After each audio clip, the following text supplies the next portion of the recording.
Pull requests, meu nome é Luca, eu trabalho na Vinta, a gente é lá de Recife, estamos contratando Python, JavaScript, enfim, entra em contato, vinta.com.br, tem um e-mail também, jobs@vinta.com.br, é isso?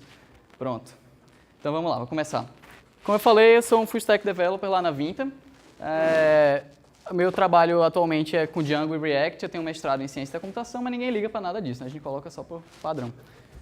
Dá pra falar um pouco do básico aqui de pull request. Pull request, todo mundo aqui já fez pull request. Quem já fez pull request? Levanta a mão aqui, quem já trabalhou com pull request. Uma quantidade, mais ou menos 60%, mas tem uma galera que nunca mexeu.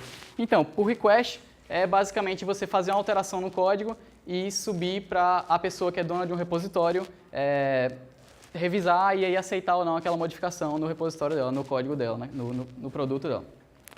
O que acontece? Revisão e gerenciamento de código nem sempre são feitos da forma mais eficiente. Pull request é um negócio que é conhecido por muita gente que já trabalha na área, mas nem sempre se faz da melhor forma. Em média, de acordo com a pesquisa, desenvolvedores passam 45% do seu tempo consertando bugs e resolvendo débito técnico, em vez de usar esse tempo para construir novas features. E aí tem coisas simples que a gente pode fazer para ajudar nesse processo e melhorar essa perda de tempo. Então, primeiramente, por que revisar código, né? Vamos perguntar ao povo primeiro, o que o povo acha que precisa revisar código? Esse review aqui, essa pesquisa foi feita pelo um site chamado Codacy. Eles escreveram um pequeno documento, entrevistaram 682 desenvolvedores sobre o tempo que eles gastam em cada uma das tarefas deles ao longo do dia. Provavelmente não dá para vocês verem muito bem daí, mas acreditem em mim, eu estou dizendo aqui. 51% em novas features, 17% em technical debt, 28% consertando bugs e o resto da porcentagem resolvendo outras coisas. Então, se você soma débito técnico com resolver bugs, dá 45% do tempo de um desenvolvedor, que ele podia estar usando para desenvolver novas features. E aí foi feita uma pergunta nessa enquete também, que é: que mudança no seu processo de desenvolvimento teve o melhor impacto na qualidade do código? E essa primeira coluna aqui, que tem uma diferença grande para o resto das outras, diz que é revisão de código, é revisar pull request. Então, os próprios desenvolvedores entendem que é importante revisar código. Foi feita a pergunta também se eles acham que o código deveria ser revisado antes ou depois de você submeter o código para ir para a internet, para ficar live, né, para ir para produção. 5% fazem a revisão do código depois de jogar para produção. 61% fazem antes, que é o que a gente está mais acostumado. 19% revisam o código tanto antes quanto depois de jogar para produção. E 14% não revisam código, que acho que é essa galera que é responsável por esse bug aí. Não sei se vocês ouviram falar desse bug da calculadora do iOS, que você somava 1 mais 2 mais 3 dá 24. Galera que não testa código, né? E aí, por fim, esse estudo chegou numa conclusão chocante. O que eles descobriram foi que revisar código antes do deploy é bem melhor do que não revisar em hora nenhuma.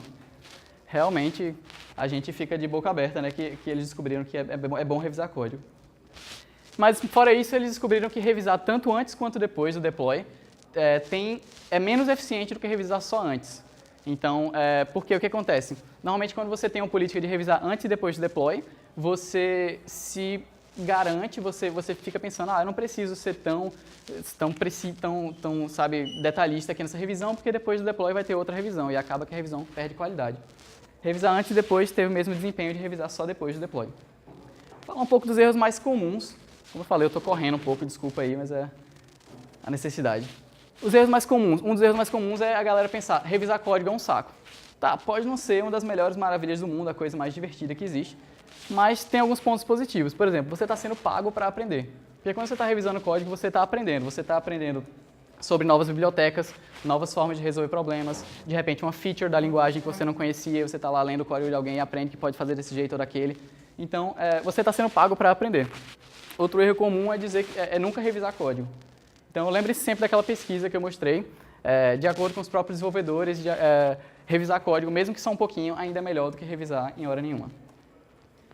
Mais alguns erros seria uma coisa que é muito comum acontecer quando a gente está com prazo apertado, né? Não vou revisar esse código não, eu vou lá e jogo para produção. Teve gente rindo ali, eu acho que foi gente que se identificou. Vou pular por causa do prazo. Beleza, você vai conseguir entregar aquela feature lá 1 ou 2 dias mais cedo, mas você vai ter bugs que são 5 ou 10 vezes mais custosos porque você não revisou o código e não achou aqueles bugs antes de jogar para a produção. Outro erro comum é achar que procurar bug é chato. Tipo, mais uma vez, você está sendo pago para aprender, então você, como empregado, você você é um funcionário feliz, você está ali recebendo para aprender. E, ao mesmo tempo, mais pessoas estão conhecendo o código numa situação de emergência. Você que fez o código e as pessoas estão revisando. Então, o seu chefe também vai estar mais feliz, porque se chega uma hora que você, que é o responsável pelo código, faltou, está doente, alguma coisa assim, e deu uma bronca, tem mais gente que sabe daquele código para poder trabalhar. Lembrar dessa máxima aqui, revisar código é compartilhar conhecimento. Eu vou voltar um pouquinho isso mais para frente, mas é só para vocês terem em mente que revisar código não precisa ser uma coisa chata. Boas práticas em relação a pull requests e revisão de código, certo?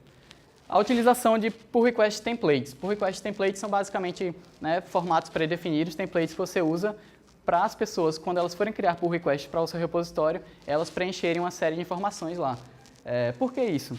Porque nós somos preguiçosos e a memória é propensa a erros. Então, se você for simplesmente deixar lá um comentário em algum lugar do seu repositório dizendo sempre que você criar um pull request, faça isso e aquilo, as pessoas não vão ler, as pessoas vão esquecer de fazer, vão ficar com preguiça. Se já tem o formulário prontinho lá, elas só preenchem e você tem todas as informações que você precisa para revisar aquele pull request. Como você faz para criar pull request templates nos 3 principais repositórios? No GitHub, você simplesmente cria um arquivo chamado pull request template markdown aqui.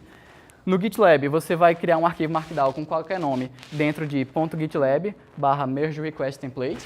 E o Bitbucket tem uma issue aberta desde o meio de 2016, mais ou menos, e até agora não foi implementada essa parte de pull request template. Mas tem algumas ferramentas que eu vou falar na parte de dicas que ajudam com essa questão da revisão de pull request no Bitbucket. Outras boas práticas são configurar bem o repositório, então você pode configurar ele para ter status checks. Ou seja, antes de você começar a revisar um pull request, o próprio o sistema de continuous integration, ou seja, o servidor que está lá fazendo o teste daquele código que foi enviado, ele vai checar se aquele código não tem conflito, se aquele código não tem erro nos testes. Você não precisa fazer isso manualmente, você pode já vi que esse aqui tem erro, não vou nem olhar esse código, vou esperar o cara resolver os erros. Como fazer cada uma dessas coisas está aqui. Obviamente que isso é uma palestra, vocês não vão clicar aqui agora, mas esse slide vai estar disponível e aí vocês clicam quando vocês tiverem acesso. São os tutoriais de como fazer em cada um dos 3 principais repositórios. Você pode também escrever alguns arquivos guia. Você pode ter um arquivo guia de como a pessoa pode contribuir para o seu projeto. Você escreve um contributing.md, essa é a prática padrão. Você pode forçar regras de aprovação ou difusão do código no codeowners.md, ou seja, isso aqui se aplica ao GitHub, tá? Aos outros repositórios é um pouco mais, às vezes não tem a feature, por exemplo, o Bitbucket tem algo similar, mas não é tão completo. Então, o Code Owners, por exemplo, você define que sempre que alguma mudança for numa certa parte do código,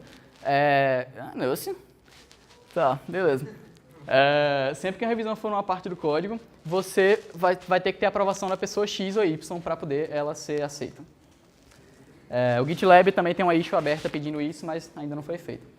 Uma outra boa prática é você seguir o Gitflow. O Gitflow é uma arquitetura consistente que ela certifica que novos branches sempre têm o código mais atual. Então você sempre vai criar o seu branch, a sua mudança, a partir do código mais atual. E aí ele também defende que você faça sempre um branch por feature, que você não faça um branch só que resolve 1 bilhão de coisas, para evitar que, por exemplo, uma feature está pronta lá e você não pode jogar ela para produção porque você está dependendo de outras, enquanto você podia ter feito isso num branch separado e já jogar para produção, enquanto as outras não estão prontas. Lembre-se que branches são baratos, não ocupa nada de espaço no seu computador, nem vai, enfim, dar trabalho nenhum, e trazem grande flexibilidade. Outras boas práticas são... já deu spoiler aqui, né? Não foi muito bom nisso, não. O tamanho do PR. Você ter sempre em mente que você está criando um pull request para alguém revisar. Então, essa pessoa ela também faz código, ela também trabalha, ela tem outras atividades. Então, tente criar pull request sempre de tamanhos razoáveis. Não faça um negócio imenso. E isso você consegue, por exemplo, definindo bem os seus problemas, definindo bem o problema que você está atacando com aquele que está querendo resolver naquele pull request. Porque, tipo, um PR com 60 ou mais arquivos, ninguém tem tempo para ficar lendo 60 arquivos e vendo o que está acontecendo lá, o que foi que você mudou. Quando você faz um PR muito grande, a qualidade da revisão e o tempo que a pessoa gasta em cada parte em cada sessão do que você mandou, cai muito. Então, tipo, a qualidade da revisão vai caindo. Finjam que não está acontecendo isso, certo? Deixa eu voltar para cá, volta. A gente finge que isso não está acontecendo. Isso aqui sai daqui, não? Está aparecendo ali, né? Tá. Beleza. Ferramenta grátis da nisso. Tá, aqui a gente chegou nisso já. A capacidade de foco da pessoa diminui e você deixa mais bugs passarem, né, se você cria um pull request muito grande. Defina também prazos de revisão, ou seja, se alguém te pedir para revisar um pull request, não fique adiando ele para sempre, porque a pessoa está dependendo daquilo e pode ser que você passe a depender daquela feature depois.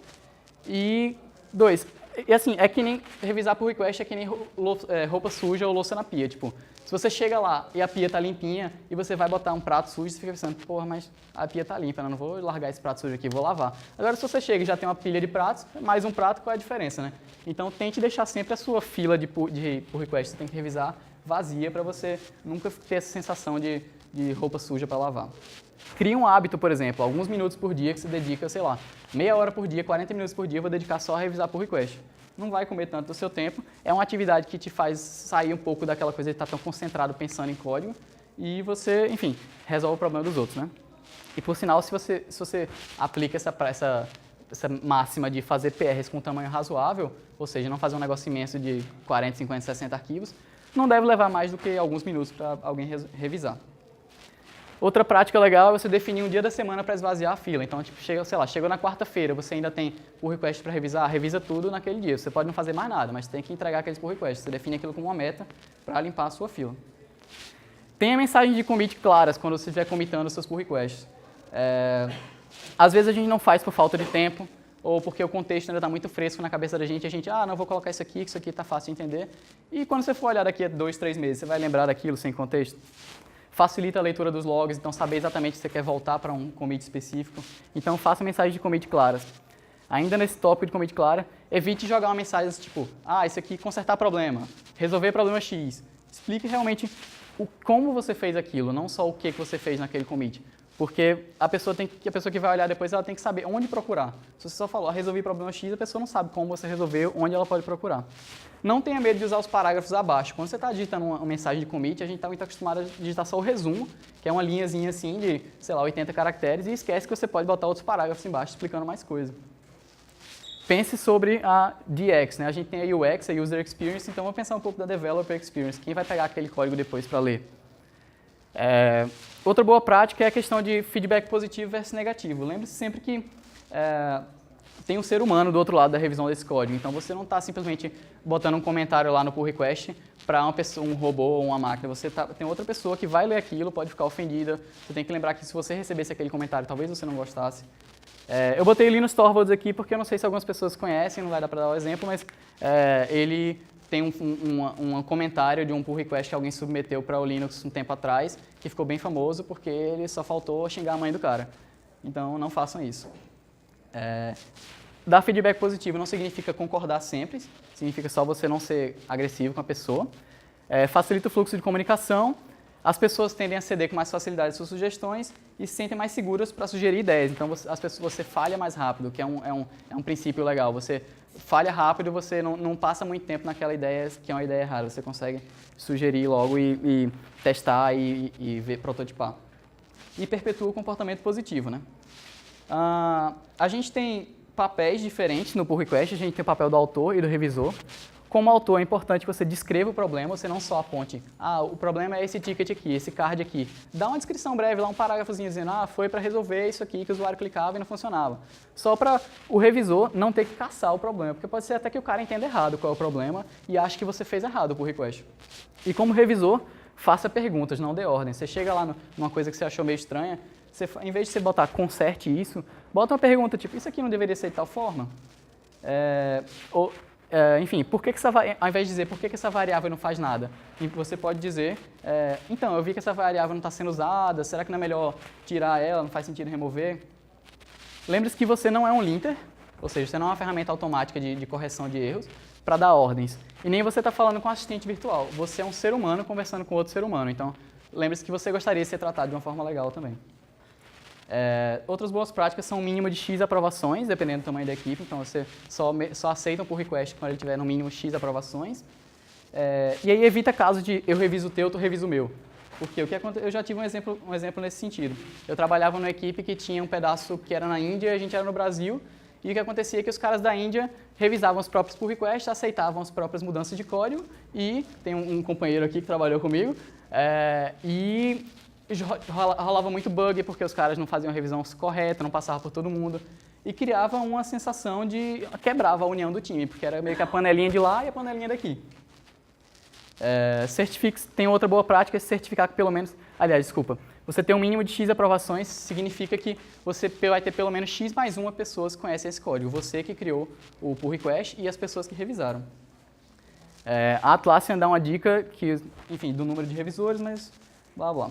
Usar o Git Blame para encontrar o seu revisor. Então, tipo, você fez uma mudança no arquivo, você não sabe exatamente quem você indica para revisar aquele pull request, dá um Git Blame lá, a pessoa que tiver escrito mais modificações naquele arquivo provavelmente é uma pessoa boa para revisar aquele negócio. Sempre adicionar screenshots quando você faz uma mudança de UI ou de UX, porque, enfim, uma imagem vale 1000 palavras, algumas mudanças podem ser muito pequenininhas, o cara não pode perceber, e todo mundo gosta de imagem, né? Todo mundo gosta de ver uma figurinha lá no meio do código. 5 boas práticas aqui, eu vou pular esse pedaço que a gente está meio sem tempo, e eu vou falar um pouco de algumas dicas. No GitHub, para facilitar pull request e o gerenciamento de código em geral, você pode usar palavras-chave. Por exemplo, se você faz um comentário lá num pull request com a palavra close e o número da issue, quando você fechar aquele pull request, ele automaticamente vai fechar aquela issue. Você não precisa se lembrar de gerenciar isso depois. No GitHub também você pode criar links permanentes para trechos de código. Então, você quer comentar com alguém, nesse pedaço aqui do código, de outro arquivo, tem o que você está fazendo aqui melhor, então dá uma olhada lá. Tem algumas ferramentas que ajudam na revisão. O Octorhint, o Refined Bitbucket e o Refined GitHub são basicamente ferramentas, extensões do browser, que você usa para fazer syntax highlighting, ou seja, para você botar as cores lá no texto do código do GitHub quando você está revisando. Porque muitas vezes você está vendo um negócio tudo com a cor só, você não consegue ver direito o que é código, o que é palavra reservada. Crucible é uma ferramenta para quem usa o Bitbucket, é uma ferramenta paga, não vou falar muito dela. Review Apps e Deploy Previews são legais para quem está testando as features. Então, você cria instâncias online daquele branch que você está submetendo para ser mergeado. Você pode testar aquele branch online, em vez de para a pessoa não ter que baixar o pull request e rodar na máquina dela, ela só acessa o link. E linters, quando vocês pegarem a palestra, esse link aqui é muito interessante, é de uma palestra de um colaborador nosso lá da Vinta, falando sobre linters. E aqui eu tenho alguns exemplos do mundo real, rapidinho, não sei se vocês vão conseguir ler. Isso aqui é do Django Project, um cara submeteu um pull request, e aí o cara que está revisando o pull request, ele fala, tem alguns conflitos, por favor, você pode resolver esses primeiros? Então, tipo, o uso de por favor, e aqui o cara fala, eu estou trabalhando nisso, desculpa porque eu não sou muito familiar com o processo e tal. Aí o cara fala, você tem que achar onde tem os maior que head, o menor que e tal. Uma coisa bem básica para quem já resolveu conflito no Git, mas que o cara explica com toda a boa vontade do mundo, sem dar uma de pedante, de superior. Então lembre que você já teve nesse nível um dia e o cara está ali tentando contribuir para o seu projeto, né? Então não adianta você ser grosso com ele. Aqui é a mesma coisa, o cara chega e fala, você ainda está tendo dificuldade com isso? Em Python 2 isso aqui é desse jeito, mas em Python 3 é desse jeito. Você já tentou tal coisa? Então o cara está aqui ensinando também a diferença, ele não está só corrigindo, ele está aproveitando aquele momento para ensinar, para trocar conhecimento, que é a ideia do pull request.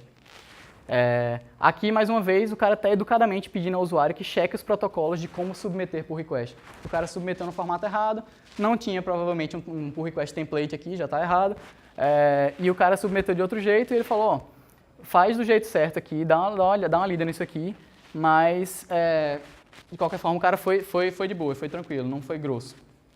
E por último, aqui esse último exemplo, ele também começa com por favor, ele também faz, ele pergunta qual é a intenção do autor, essa parte aqui eu achei meio estranha. Você podia me dizer o que você quis fazer aqui, porque aí dá a chance ao cara de explicar o raciocínio dele, às vezes é uma coisa que você nem percebeu, você achou que estava errado, você falou, não, é verdade, é do jeito que esse cara está falando. Então, você não sabe tudo, você não é o dono da verdade, então dê a chance às pessoas explicarem o raciocínio. A gente teve alguns aprendizados na Vinta com relação a como gerenciar esse pull request, estamos acabando aqui, prometo.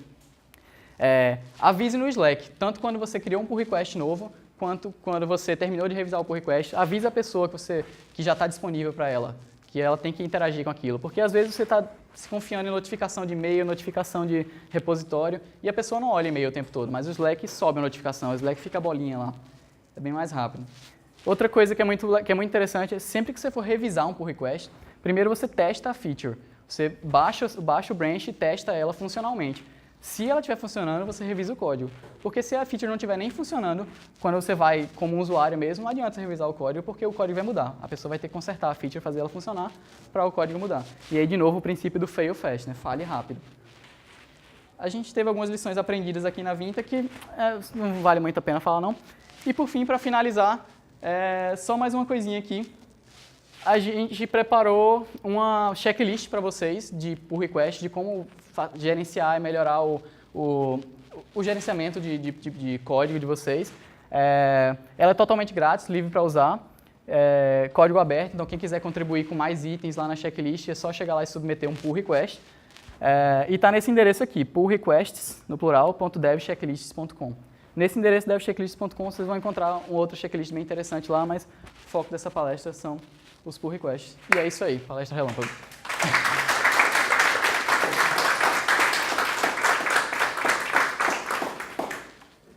Sim, aqui vocês têm os slides, se vocês quiserem, tá? Bit.ly, pull request. Se não der para ler, vocês me falam que eu passo o endereço depois.